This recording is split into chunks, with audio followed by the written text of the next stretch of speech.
Is for all of you out there who don't know Jeff Whitty, he is one of the world's most eminent sawfish experts.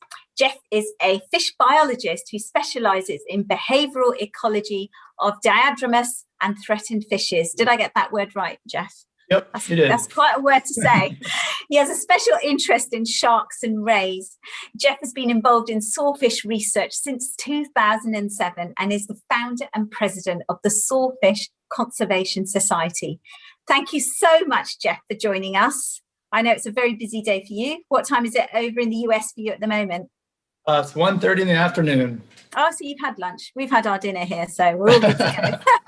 So it's my absolute pleasure to hand over to Jeff. Thank you so much. Great, thank you very much. I'm sharing my screen.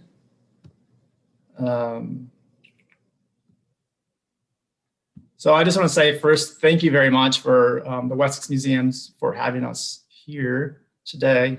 The Wildlife in the Red program is an amazing opportunity for people to come and learn all about these endangered species that might not get the light shine on them from other sources. So thank you very much for having us. I also want to thank all of you viewers here for coming and showing an interest for sawfish or with sawfish.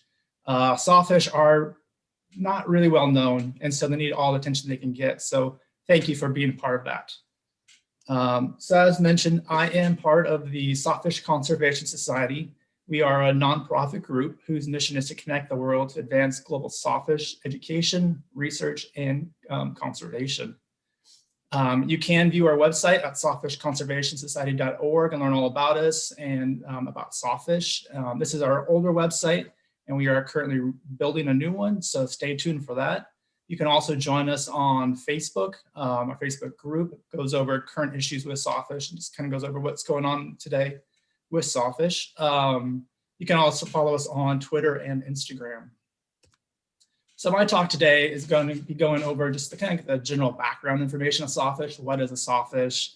Where are they found? And conservation issues with sawfish. So to start us off, we just got to learn, the general basics. What is a sawfish? A sawfish is what we call a shark-like ray, and meaning that it looks somewhat similar to a shark, but is actually a type of ray, similar to like a stingray or a manta ray. And it does get confused with other species like billfish, like say like a swordfish or a marlin, because of that long rostra. But they are a cartilaginous fish. Their skeleton is made out of cartilage, not bone like the billfish. However, there is another species that looks even more similar called the saw shark, which you can see pictured here kind of in the corner. Now, the saw shark is a type of shark, or the sawfish is a type of ray. And the best way to tell these two apart are by their gill slits, specifically the location of them. So with rays, the gills are going to be on the ventral or underneath side of the ray. And with sharks, like the saw shark, you're going to have the gills on the side of the head. So that's one way to tell them apart. As mentioned, sawfish, sharks, rays, they are cartilaginous rather than bony fish, like again, the billfish. Sawfish are usually pretty much long-lived species, with some of the larger species living up to around 30 to 50 years or so. They mature late in life, with species like this Largetooth sawfish in front of you maturing around age 8. And they don't reproduce too often or have too many pups. In fact, they reproduce about maybe once a year to once every other year. And because of these life history traits, it's very hard for these sawfish to recover if their numbers do decline. So there are 5 species in total that we know of: the green, dwarf, small-tooth, narrow, and large-tooth sawfish. They all look fairly similar, though there are key characteristics you can use to identify them. And we do have ID guides if you all are interested. Down here at the bottom, there's a address for our website where the ID guides can be found. Some of those characteristics, though, are the rostra, or that saw on the front of its face or head. Some species, like the narrow sawfish you can see here, have more elongated and narrow rostra compared to like a large-tooth sawfish, which are more, the rostrum's more wide and stout, especially in adults. You can also look at fin positioning and the presence of a lower caudal lobe, which is basically the lower portion of the tail. Large-tooth sawfish and narrow sawfish will have small lower caudal lobes, where the other 3 species don't have much if any, of a lower caudal lobe. Now, one of the very cool things that a lot of people don't understand about sawfish is just how amazingly huge these fish are. They will start off around 60 to 80 centimeters, depending upon the species.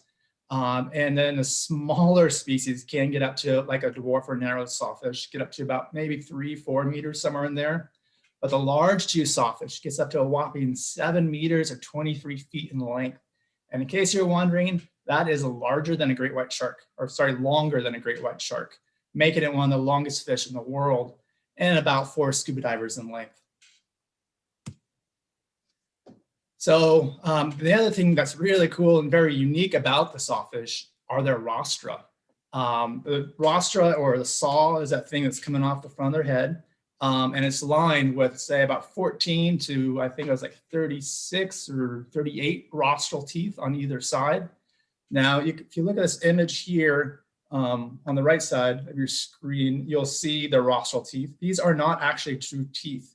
They are modified scales, and they're actually more similar to our fingernails in that they'll continuously grow. And if they get damaged, they can heal themselves. However, if they get damaged at the base or they get pulled out from the base, that tooth or that rostral tooth will not regrow like in a shark tooth would.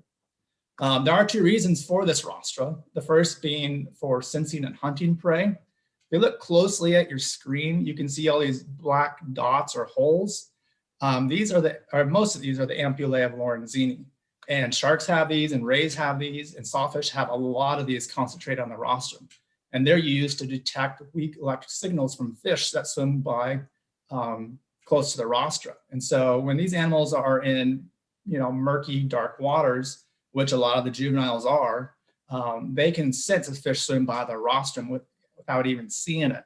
And once they sense that fish, they then use that rostra side swipe really quickly, and they are very quick to knock that fish out. And then they can use that rostra to pin and manipulate the prey on the river bottom. And a colleague of ours, Dr. Barbara Weringer from Sharks and Rays Australia, studied this. And she made an amazing little video that shows how quick they are.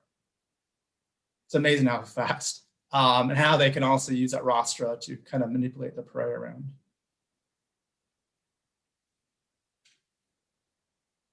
So the second reason for the rostra is for protection. If you look closely at your screen, you can see a rostra popping up from the mouth of a shark. Sawfish, especially at least the juveniles, are sometimes eaten by sharks and crocodiles. I spent a lot of time in the Fitzroy River studying sawfish with Murdoch University. And in the Fitzroy, you do have one of the largest populations of large-toothed sawfish pups. But you also have a large population of bull sharks, freshwater crocodiles, and saltwater crocodiles. And the sawfish have to defend themselves from these animals. And so they have to use that rostra to protect themselves, but obviously it doesn't always work. Now, there are 5 species of sawfish, as I mentioned, 4 of which are found in the Indo-West Pacific area, basically all the species except for the small-tooth sawfish. In the Atlantic Ocean, you have 2, the large tooth and the small tooth. And in the East Pacific, you only have the large tooth sawfish. So in these areas, though, the juveniles typically inhabit near shore, like river mouths, especially like the green sawfish or the small tooth sawfish, and usually in close proximity to mangroves, as you can see up here. One species is very unique in the large tooth sawfish, or being the large tooth sawfish, and that it actually uses freshwater lakes and rivers as a nursery area, which gives its other name, the freshwater sawfish, also known as large tooth sawfish. And so these animals will stay in these nursery areas until they start growing in size and maturity. And once they get to a certain size, they'll head out into more marine waters where the adults are found. But even in the ocean, they do stick near shore mostly, with the small tooth sawfish occupying depths up to, usually around 10 meters, sometimes a little deeper, and occasionally up to 70 meters in total depth. Unfortunately, remaining so close to the shoreline throughout, most of their life puts them at risk of being threatened by us as humans. One big thing is habitat loss or modification, As mentioned, the juveniles depend on nursery areas like mangroves and river mouths or rivers. And if you go and you bulldoze those mangroves to put a nice little hotel on, or you dam that river, you're cutting off their access, or you're just destroying their habitat, which makes it difficult for these fish. In addition, fishing is another issue. These animals are occasionally taken, typically illegally, or targeted illegally for their fins. The fins of a sawfish are prized as shark fin soup. The rostras are sometimes targeted. The rostral teeth can be occasionally used in cockfighting. They're used as the spurs in certain countries. And then even the rostra itself is occasionally kept as like a trophy, which you take back and hang up in a bar or your house, which again, in most countries is illegal and you should never do this. Back in the day, this used to be more common than it is now. And like you'll have fishers from the UK that would go out throughout the world, say like in Australia and Africa, and this happens in all countries. But, and then they come back with a souvenir of a sawfish rostra. And then today, you actually can find a number of rostra in museums, apothecary shops, and other places because of this. So it's very interesting. But probably the biggest problem, one of the biggest threats, is bycatch. Now, this is the unintentional catching of a sawfish. A lot of times people will put gill nets in shallow waters and a sawfish gets caught, even though they don't want the sawfish. And then they bring the sawfish and the net on board. And when you have a 2-3 meter sawfish that's wiggling back and forth trying to get out of the net, it can be a scary situation. So some fishers will kill the sawfish to get it out of their nets without damaging their nets, or some fishers will actually break off that rostra and throw the sawfish back live, which might sound like a reasonable compromise, but again, that sawfish is really dependent upon that rostra for protection and feeding. And so it's very likely that without that rostra, they are going to slowly starve to death. So those are the main issues, but there are quite a few other issues that plague sawfish, including debris entanglement. So unfortunately, because of all these threats, sawfish have greatly declined over the last, say, 100 years or so. In Florida, the small-tooth sawfish population seems to have declined by about 95%. The large-tooth sawfish, their range, they were, again, found throughout the world. Their range has greatly diminished through the years. This map here shows the historic distribution of the large-tooth sawfish in blue. And this is where they're thought to exist today. So you can see it's quite the decrease in range. And even within this range, Northern Australia is thought to be one of, if not the last stronghold for the large-tooth sawfish, as well as the 4 other species found in the Indo-West Pacific. In the Atlantic, Florida appears to be one of the last strongholds for the small-tooth population. However, saying that, they still do get catches of a species of sawfish in these other countries, and we shouldn't write them off. There's a lot of good research and conservation efforts going in those areas. And so hopefully through those efforts, we can save the remaining populations in areas like Bangladesh or South America or Costa Rica. Now, because of this decline, the IUCN has categorized all sawfish as either critically endangered or endangered.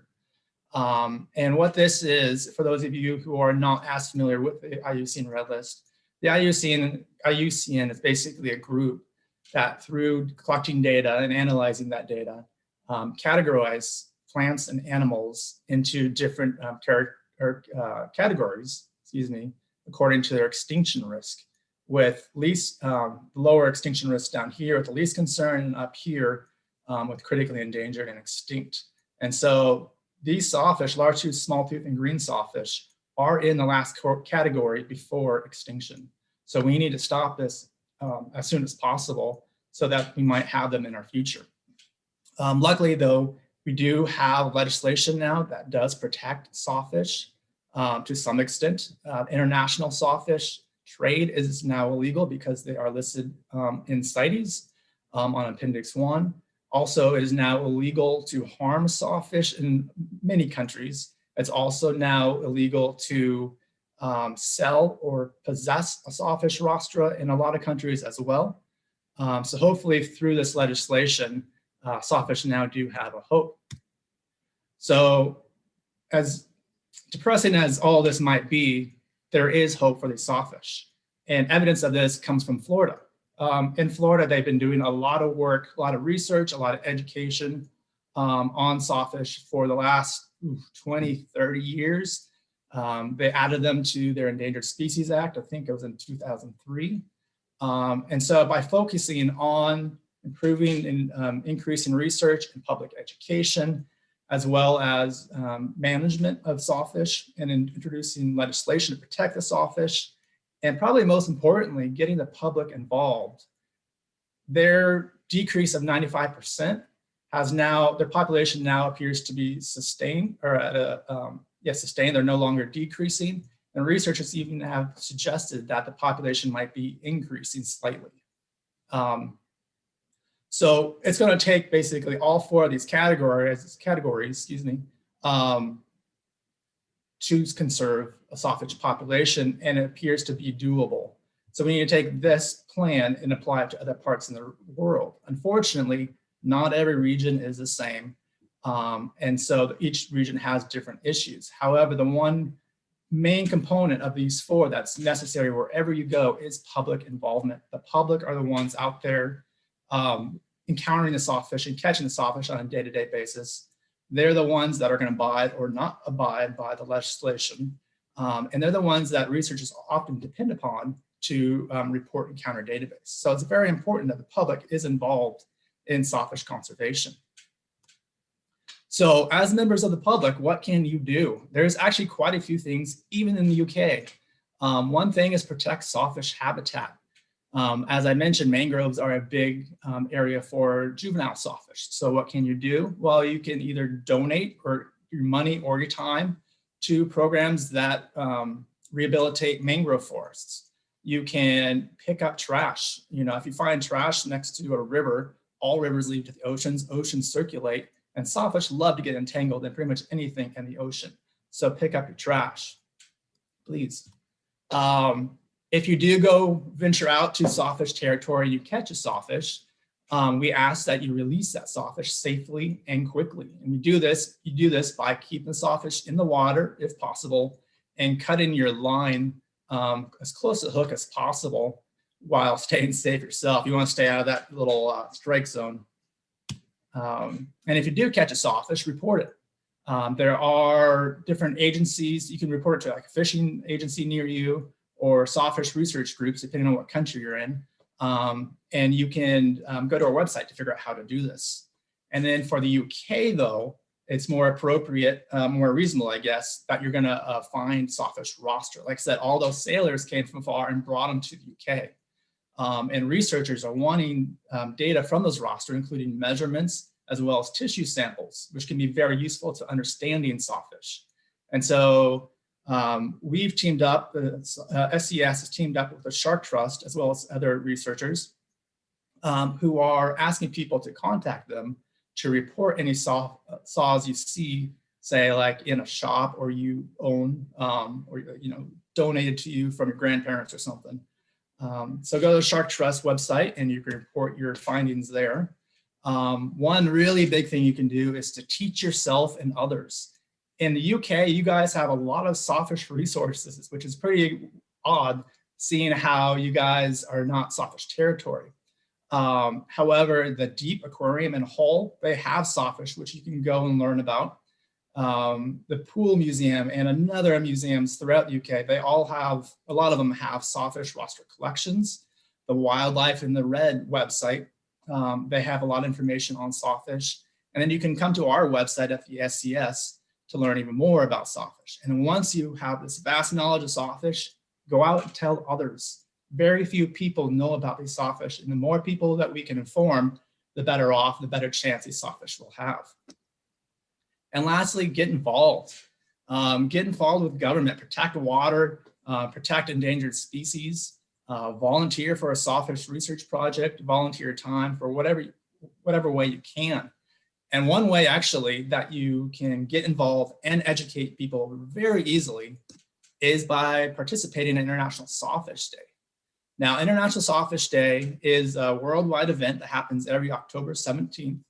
And this is when like aquariums and schools and researchers and just sawfish enthusiasts go out and celebrate sawfish and communicate through sawfish education, whether it's online or an outreach event, just to increase awareness of sawfish.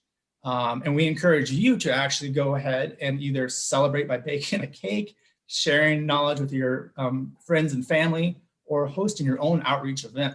And you can do this by going to our website at sawfishconservationsociety.org or internationalsawfishday.org and downloading all this outreach material and information on sawfish, which you can use at your outreach event to tell others.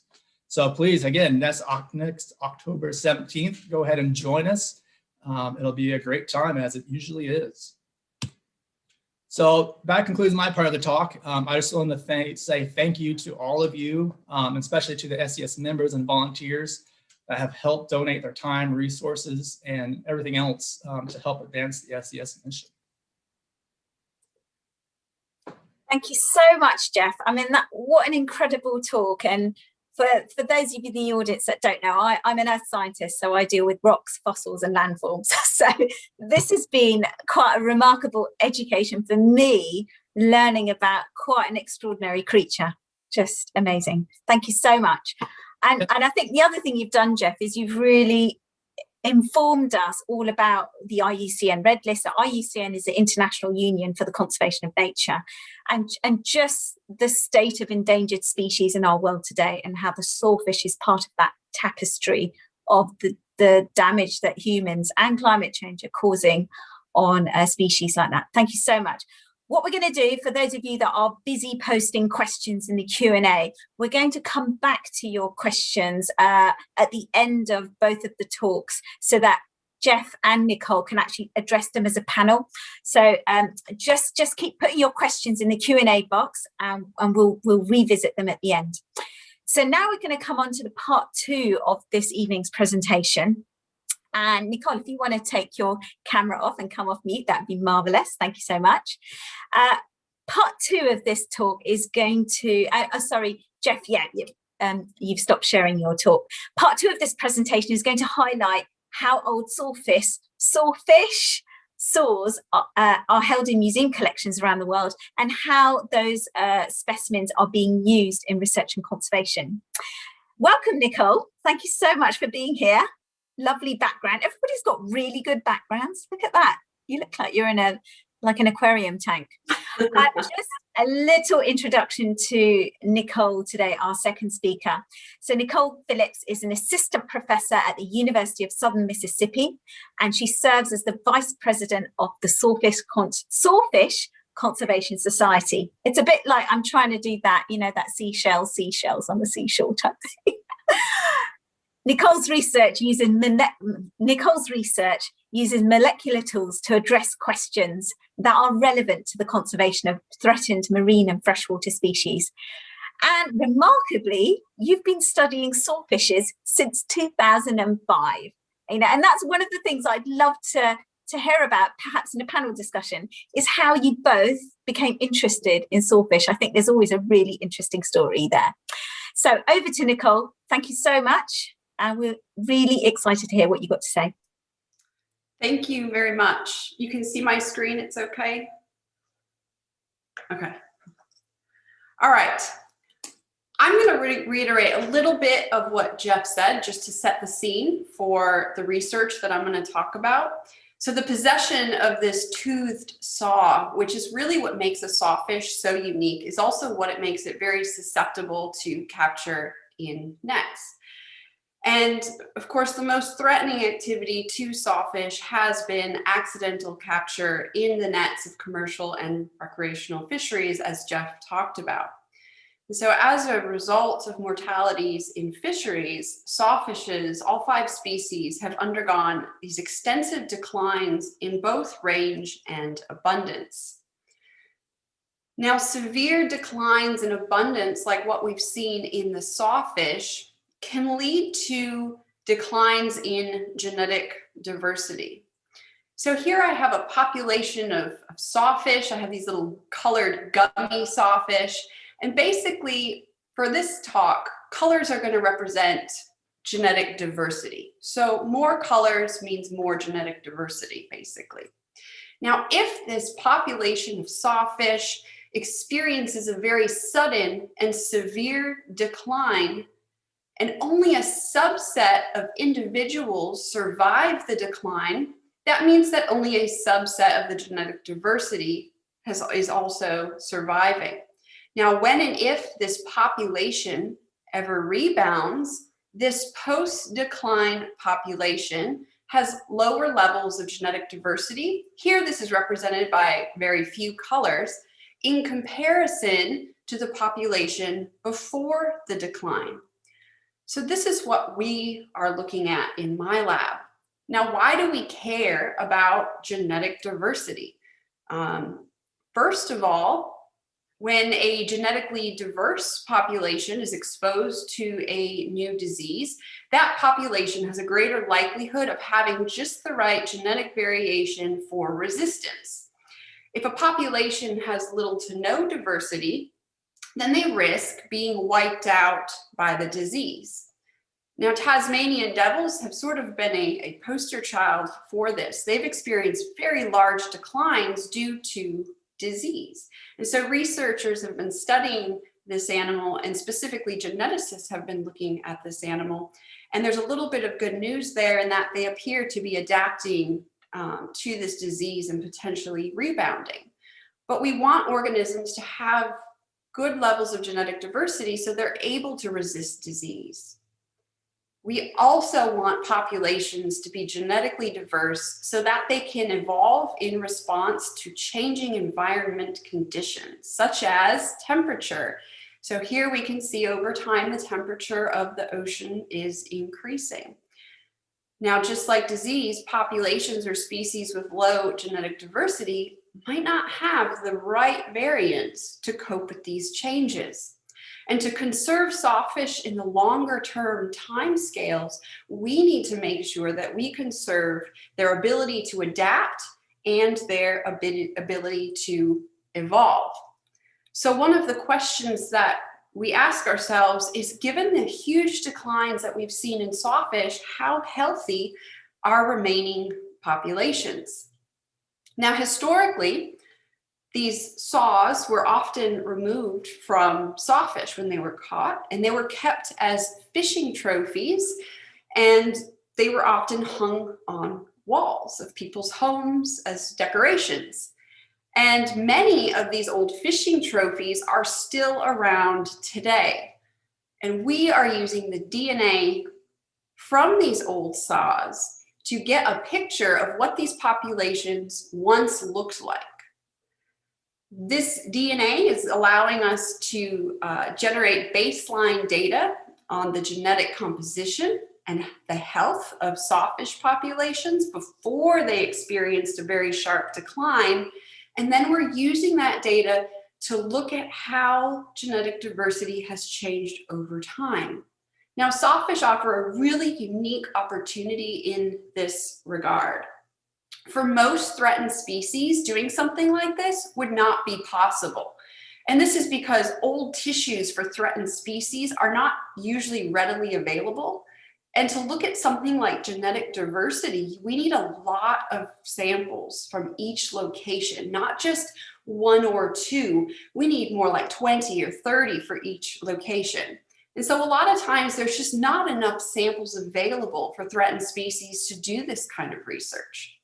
But because sawfish saws are so unique, people have held on to them and they've been retained in collections for decades. So the first step that we do in our research is this is the fun step, is finding saws and going out and collecting tissue samples. So when we're collecting a tissue sample, we often want some of the tissue that has been a little bit more protected. So we take off a very thin top layer of a saw, and then we're actually targeting the tissue that's underneath it. So it's been a little bit more protected from the elements. And this is what a tissue sample actually looked like. It's sort of this white, flaky looking tissue. And this is how much we usually end up taking. This is enough for about 2 extractions worth. Now we have nicknamed our search for saws as SawSearch, and our methodology is very different from traditional sampling of animals. Instead of going in the field, we're looking for these old saws. And so we do this in a lot of different ways. First of all, we do a lot of outreach events, public lectures, newspaper and magazine articles. And the reason for this is sort of twofold. Number one, we get to educate people on the plight of sawfish and teach them about what they can do to help protect sawfish. But it also puts us in touch with people or organizations that have saws that we can collect data for. And we take photographs, we measure them, and we take, of course, those tissue samples. We also use museum collections. So museums like the Pool Museum allow us access to their collection for collection of tissue samples. Now we've gone and done quite a bit of traveling in our SawSearch. We've traveled obviously extensively through the US, to the East Coast, Florida, the northern Gulf of Mexico, and even over into California. And in 2018, we actually came to the UK and spent some time visiting all of these museums here. So this was a lot of work. It took us 6 weeks, and it was myself and 2 graduate students, along with some help from Kat Gordon from the Shark Trust. And we collected over 500 samples in those about 6 weeks. Now, sawfish were never found in the UK, but the museums that we visited had the biggest and the oldest collections of sawfish saws that we've seen anywhere to date. And we think it's largely because of these historic trade routes. Now, we also went to Australia. We spent some time sampling there in both 2018 and 2019, and we were able to collect another 500 samples from Australia. Now, as much as my grad student and I would just love to do nothing except travel the world and visit museum collections and collect tissue samples, this really isn't feasible. And so we rely on an extensive network of collaborators, of people all over the world. I think it's about 24 different sawfish scientists are out there also collecting samples for us. Now, the result of this enormous collaborative effort has been that we've been able to collect tissue samples from more than 1,500 sawfish saws, encompassing all 5 species. And the vast majority of these samples are coming from museum collections. So it's a very important source for our research. Now, once we finally get all of the samples back to our lab, we then extract the DNA. Now, DNA normally is supposed to look like this, clear, there's no color in it. But the DNA from historic samples comes in this rainbow of colors. And I've even seen some that are sort of greenish blue before. Now, the DNA isn't exactly intact, so it doesn't quite look like this. This is what we would have really nice intact DNA if we had collected samples from live animals and they were immediately preserved for genetic analysis. But that's not what we work with. We work with the oldest saws that haven't been preserved for genetic analysis. And so this is more like what we work with. It's like a forensics type of DNA analysis, and we work with tiny little fragments of DNA. And this makes this work very challenging, and it means that we aren't able to get usable DNA and data for every single saw that we sample. But we have a lot of tricks to get things working in the lab. And so we do manage to get data for the vast majority of the samples that we collect. After we've extracted the DNA from the tissue, we then sequence it. So these are pictures of what we look at all day when we're analyzing DNA sequences. And so by using these old saws, we are really able to go back in time and sample sawfish from the past, like this sawfish photographed here. So it's really a sort of unique way to learn about these past populations of sawfish. Now I want to show you a little bit of preliminary data. Now that I've told you what we do, I want to share just a little bit of data we've got for one particular species, the largetooth sawfish. And this species is assessed as critically endangered on the IUCN Red List of Threatened Species. Largetooth sawfish historically had a circumtropical range. So you can see here in blue, they were found in the tropics and subtropics on most, well, across the entire globe in the tropics and subtropics. They were the only species of sawfish with this circumtropical range. But unfortunately, they've undergone a 61% reduction in range over the past century.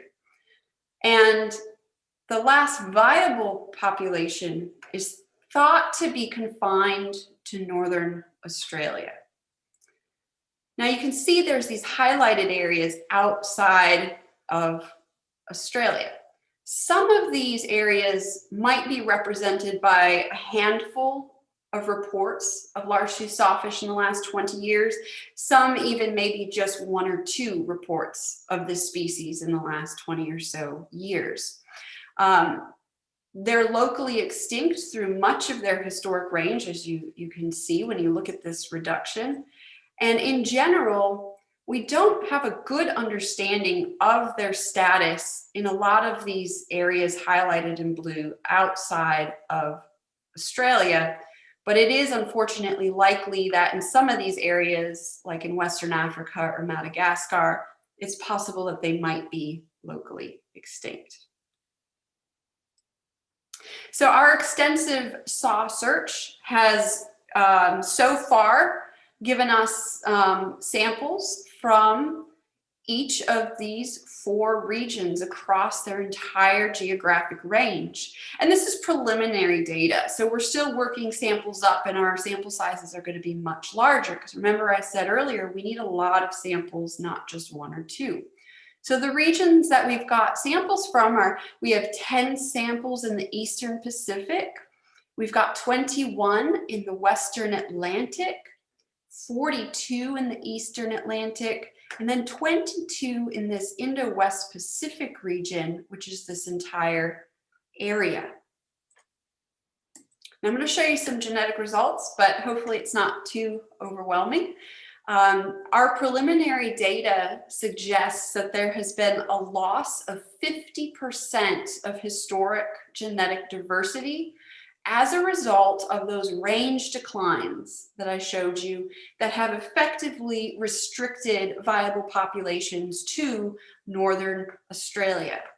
So just like with the gummy sawfish I showed earlier, I've got 2 pie graphs. One is the historic population, and the other is that remaining viable population in Australia.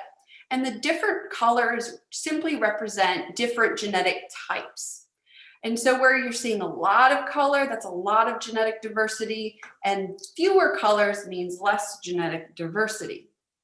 So in this historic population, we sampled 10 different genetic types, which you can see here by all these different colors. Currently, in remaining populations in Australia, and this data comes from 2 publications, there's only 5 genetic types. And so these 5 genetic types that are still around today in Northern Australia, as you can see, only represent a subset of the diversity that once existed in this species on a global scale. And you can see it's pretty much from here, the black, the purple, the teal, the orange, and the gray, just this small subset. Now, if we look at this data on a map of their distribution, let's look at what genetic types are found in what regions. Here, each pie graph again represents a region. So this is the Eastern Pacific, this is the Western Pacific, the Western Atlantic, the Eastern Atlantic, and the Indo-West Pacific. And what you probably notice right away, even if you're maybe not a geneticist, is I'm seeing different colors in different areas. And that's exactly the point. The different colors means that the genetic composition of large-toothed sawfish in, say, the Atlantic, where you can see this light blue is very prevalent, this green color is very prevalent, is very different to what we're seeing with the genetic composition in the Indo-West Pacific.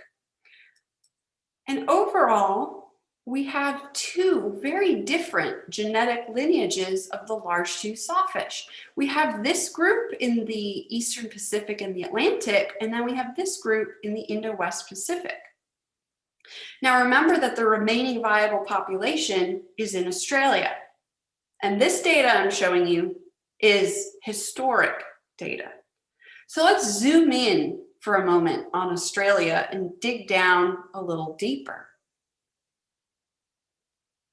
When we look at the genetic diversity of large-toothed sawfish in Australia today, and we compare it to populations from the 1970s, which, believe it or not, is 50 years ago now, we see that there's not been a decline in genetic diversity, at least since the 1970s, within Australia. So this is wonderful news.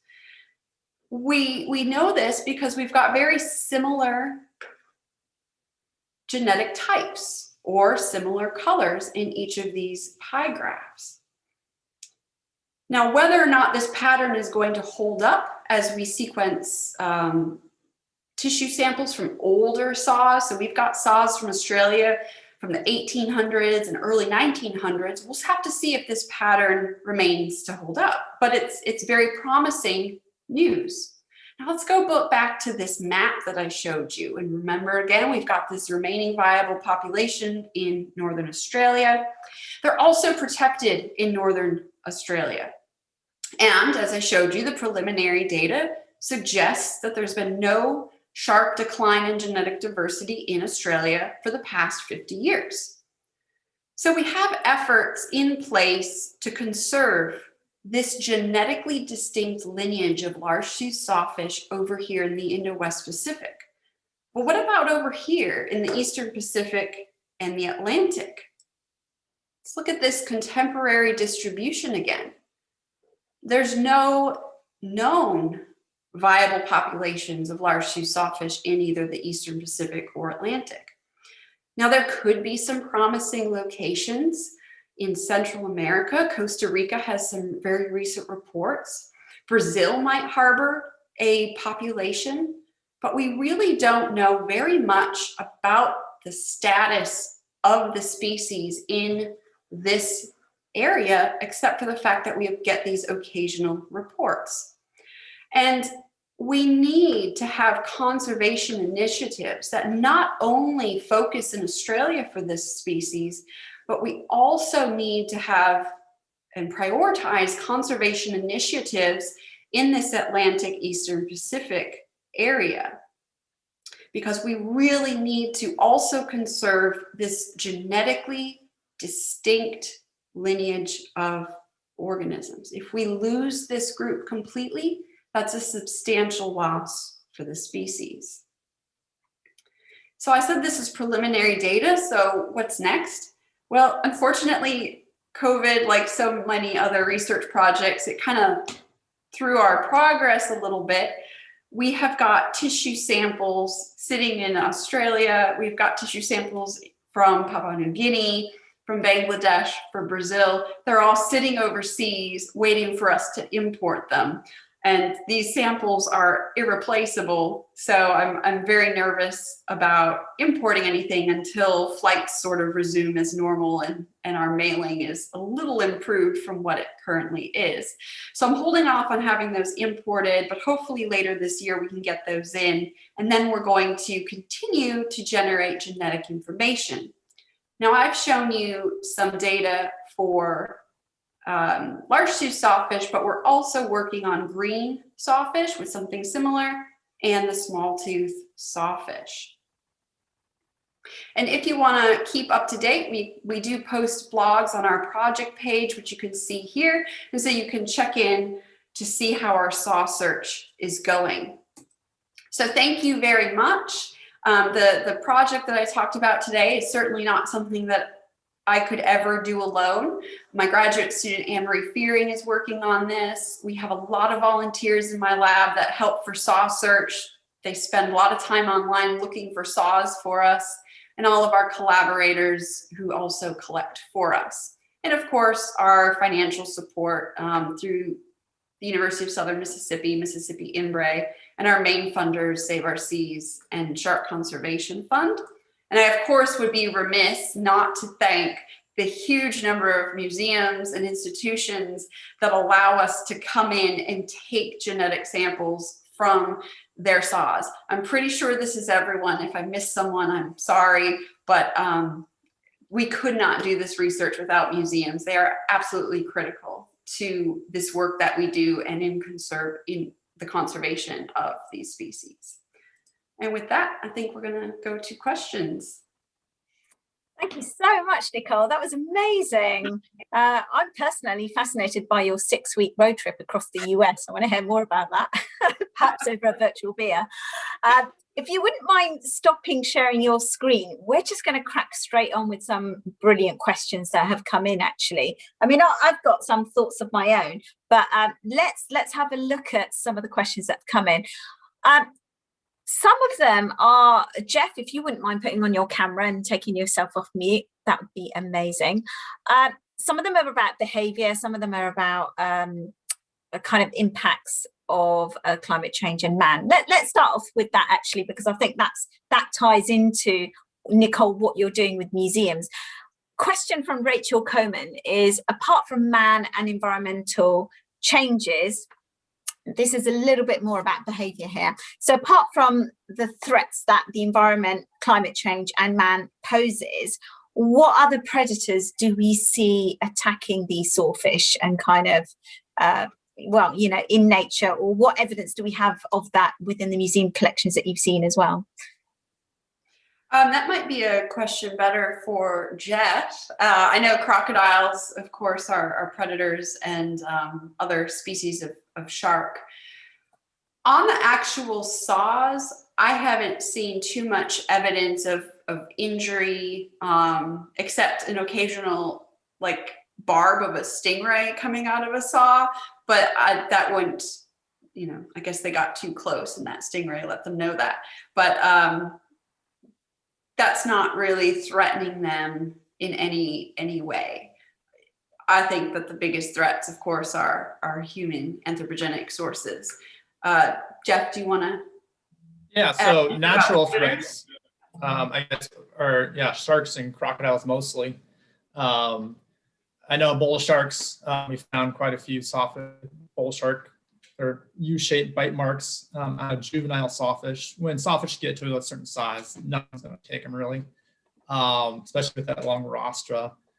Freshwater and saltwater crocodiles have been seen to feast upon sawfish. I'm not sure about alligators, if they've witnessed that in Florida or not, but yeah. And then there's even an extinct version of the sawfish, which they have found that was fed upon by the Spinosaurus, which, if you've seen Jurassic Park, it's a big dinosaur with the sail on its back. So that's pretty cool too. But as Nicole mentioned, it's more the human influence that likely has a greater impact on sawfish than natural predation. And that kind of leads on to this next question. We've just got Emma who's asking whether there are species of sawfish that are actually already extinct and any species that died out a long time ago, so within living memory. Nicole, what's your thoughts on that? There's certainly prehistoric forms of sawfish that have died out. In terms of the sawfish that we see today, this modern form of sawfish, the 5, those are the modern forms. We haven't lost one in, say, recent history, but there's certainly, they're a very old lineage. They've been around for a long time, and there's these sort of prehistoric forms that did once exist. Their teeth, their rostral teeth, are pretty incredible looking, and that you can find those a lot of times in museum collections as well. They have these crazy hooks on the ends of the teeth. You can only imagine what kind of damage those would have done. Or maybe they needed it to protect themselves from very large predators. But the actual rostral teeth even look very different, and they're really cool to see. So that's something you can see that's changed over time, do you think, as they've adapted and changed to their environments and their situations and their predators? Do you see that, Jeff, in modern day species that you're looking at those? Can you trace how these creatures have adapted and changed to conditions? For example, as we're looking at an uncertain future, climate change, the chemistry of the oceans changing. One of my thoughts, actually, when you were talking about how they migrate from open water, open seas up into mangrove swamps, I was wondering about kind of what impact future climate change will have on that behavioral pattern of migration in order to breed, because obviously water chemistry changes with temperature and so on and so forth. What's your thoughts on that? Climate change is likely to have an influence on sawfish, and some of the people at Murdoch University have kind of entered this realm to look at it. And what they found is basically temperature is definitely is an issue for sawfish that we need to be careful of. They do have an optimum temperature, and they don't do too well above that temperature. Also, even just the amount of rainfall that you get with changes in climate change. Basically, with like the largetooth sawfish, which again is the one I've studied mostly, they're dependent upon the wet season. So how much water is getting pumped into that river. And so you find that in years where you have lower flows, you don't see as many new recruits. And so, and even the small tooth sawfish, which lives in river mouths, they are also somewhat impacted by river flow. So I had a question, actually, I've forgotten who it was from. Let me just get her, who is it? I don't know. They're called Savage Cat, which is a really cool handle, isn't it? Is it the case that these sawfish don't live in cold water areas then, that they are very much limited to those shallow, warm, temperate waters? Yes, you'll find pretty much all sawfish again in tropical, subtropical waters. So like Papua New Guinea, Australia, Florida, parts of Africa. They don't do too well in the cold. A couple of years ago, there was a cold snap in Florida, and after that, they found a number of dead sawfish. So they're very, very sensitive to water temperature. Nicole, I've got one that's come in for you from Oliver. He's asking, can any samples be taken from just the rostral teeth, or does the sample have to be taken from the whole rostra? So it's a little bit more examination of, where you've got those specimens, particularly museums, whereabouts can you extract that sample from for your analysis? Yeah, I've tried teeth. And it didn't go well. That was way back when, in 2005. That was one of my first projects, was to figure out where are we going to sample to increase the chances of getting DNA, because sometimes you're in front of a saw once and that's it. You don't have the opportunity to go back to it. And so I did, from the same exact saw, do a little experiment comparing the different how good of DNA I could get. I got some DNA out of the teeth, but it wasn't great. Now, I kind of just then abandoned that, because it was like, well, it's so much better to use this tissue that's underneath the skin. So that's just what we're going to use. If there were rostral teeth available that were from a really cool location, and we really wanted to get some DNA out of it, then we could attempt to do it. but it's just more difficult. You have to break that hard tissue down, which takes, I think it was like 48 hours of soaking it before you could even make it pliable. So it's possible. It's not a great source of DNA that we've found so far. So we just take the skin. Also, it kind of depends. Our sampling method is relatively non-destructive. It's you can see it, but it doesn't totally ruin the aesthetic. Whereas if somebody had a rostral tooth, I'd have to take the whole tooth. So that might not go over so well. Yeah, I can imagine my son's gonna, I don't think so. One I'm going to throw back to you, Jeff, is about behavior, really, these creatures and how they behave in the wild. So Peter Lewis is asking, in the wild, are the sawfish a community animal? He's commenting that some sharks actually swim in groups, and do sawfish actually show this behavior? That is actually a great question and a great research question if someone is interested, because we don't know for sure, but they are commonly found in numbers. You get anecdotal evidence coming in from fishers where when they catch a sawfish, they always catch them in twos. Or when people go scuba diving, they just happen to see sawfish. They'll sometimes see them in groups of like 6 or 8. Whether they're there for the environment or they're there for each other, not sure. So that's definitely something that needs to be looked into. Thanks for that, Jeff. I'm just going to kick one back to Nicole. We're trying to work through them because it's 8:28. They're asking, what is our current understanding on sawfish evolutionary history? And this one was really interesting to me because when I look at this creature, it's absolutely astonishing. You know, the rostrum having, you know, it's so long and narrow. And if I'm a geologist, I'm going to take you back to the Jurassic, and we had a marine reptile called an ichthyosaur. So if you've seen it, it's got a very, very long jaw, and it's also, the sawfish is similar looking. That was a reptile though. So in terms of evolutionary history, where are we going back to, do you think? Long ways, you know, because we've got these prehistoric forms. Yeah, go longer. I'm a geologist. You can go longer back in history. Oh, well, then we get out of my expertise. So the thing is it's really a sensory organ, and they tend to live in really murky waters. And so what we're seeing is this very long, you know, over many, you know, thousands and thousands of years, we're seeing them adapt more and more to these murky environments to find food. So they've got the electroreception. And certainly the possession of this saw is going to increase that capability.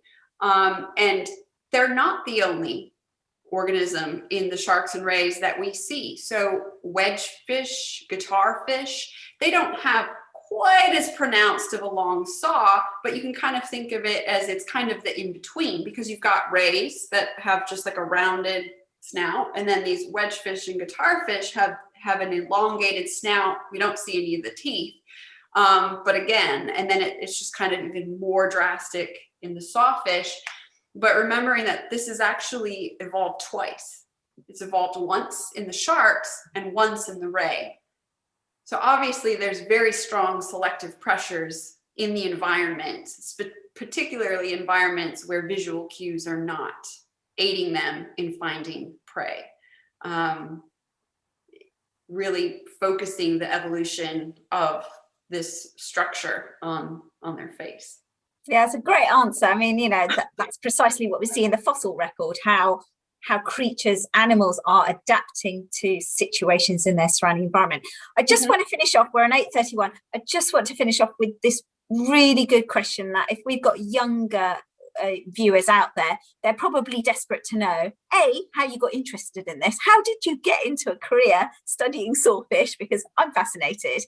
And B, you know, what advice would you give to a young person who's really interested in doing what you're doing? So Jeff, just give us your, 30 seconds of fame. How did you get into this? And what's your advice for someone who's really keen on finding out more? Yeah, so if you're really keen and you want to get into it, I'd say go for it. It's always been a passion of mine since I can remember back to 5th grade. I want to study sharks and rays. So yeah, grab any opportunity you can, volunteer wherever you can. I started it at the Seal Aquarium, just volunteering as an educator, and just kind of go from there. So just get experience and yeah, get involved. That's lovely. And how about you, Nicole? How did you get into this? I'm kind of the same as Jeff. I've been obsessed with sharks and rays since I was about 10 years old. I'd never even heard of sawfish until I think I was 16 or so, and I went to SeaWorld and I saw this crazy thing and I had to know what it was, and I learned all about them. And then I did go to Australia to do my undergraduate, and that was at Murdoch University, and there was people there studying sawfish. And so honestly, it just happened because the people around me were studying them, and how would you not want to study sawfish when you give the opportunity to do so? And as far as, for young people, we have a lot of activities for kids to learn about sawfish on the SAWFISH Conservation Society site, so they can look at those activities. And as they get older, just stay passionate and get involved any way that you can. Doesn't matter where you live. I was from Michigan. That didn't stop me. So anyway. Same place as Michigan.